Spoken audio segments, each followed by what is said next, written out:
ప్రతిఘటన టీవీకి స్వాగతం. క్షణక్షణం కోసం రాష్ట్ర వ్యాప్తంగా సోమవారం 1034 రైతు వేదికల్లో రైతు నేస్తం కార్యక్రమం ప్రారంభం కానుంది. సాయంత్రం 4 గంటలకు ప్రొఫెసర్ జయశంకర్ తెలంగాణ వ్యవసాయ విశ్వవిద్యాలయం ఆడిటోరియంలో ముఖ్యమంత్రి రేవంత్ రెడ్డి ఈ కార్యక్రమాన్ని ప్రారంభిస్తారు. ముఖ్యమంత్రి కార్యక్రమానికి సంబంధించిన ఏర్పాట్లపై వ్యవసాయ శాఖ మంత్రి తుమ్మల నాగేశ్వరరావు ఆదివారం యూనివర్సిటీ ఆడిటోరియంలో అధికారులతో కలిసి సమీక్షించారు. రైతు వేదికల్లో చేయాల్సిన ఏర్పాట్లపై జిల్లాల కలెక్టర్లకు మంత్రి తుమ్మల పలు ఆదేశాలు జారీ చేశారు.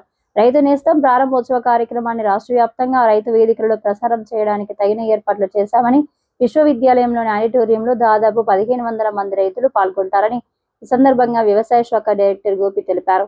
ఏర్పాట్లను పర్యవేక్షించిన అనంతరం మంత్రి తుమ్మల మాట్లాడుతూ, ఇప్పటికే 566 రైతు వేదికల్లో వీడియో కాన్ఫరెన్స్ సదుపాయం కల్పించామని, ప్రతి మంగళవారం రైతు నేస్తం కార్యక్రమం ద్వారా శాస్త్రవేత్తలతో ప్రత్యక్షంగా ముఖాముఖి ఆదర్శ రైతుల అనుభవాలు, వ్యవసాయ రంగంలో వస్తున్న నూతన ఆవిష్కరణల రైతులకు తెలియజేస్తున్నామన్నారు. ఇప్పటి వరకు 6.35 లక్షల మంది రైతులు ప్రతి మంగళవారం నిర్వహించే రైతు నేస్తం కార్యక్రమంలో పాల్గొని తమ సందేహాలను నివృత్తి చేసుకోవడంతో పాటు ఇతర రైతుల అనుభవాలను తెలుసుకున్నారని చెప్పారు. తాజాగా ఈ వీడియో కాన్ఫరెన్స్ సదుపాయాన్ని మరొక 1034 రైతు వేదికలకు కల్పించబోతున్నామని, వీటిని ప్రారంభించాల్సిందిగా సీఎం రేవంత్ రెడ్డి, ఉప ముఖ్యమంత్రి బట్టి విక్రమార్కలను వ్యవసాయ శాఖ తరపున ఆహ్వానించామని తెలిపారు. రైతు వేదికలకు హాజరైన రైతులతో ముఖ్యమంత్రి ముఖాముఖిగా మాట్లాడున్న తుమ్మల తెలిపారు. ఎమ్మెల్యేలు, ప్రజాప్రతినిధులు, రైతులు ఈ కార్యక్రమంలో పాల్గొని విజయవంతం చేయాలని మంత్రి తుమ్మల విజ్ఞప్తి చేశారు.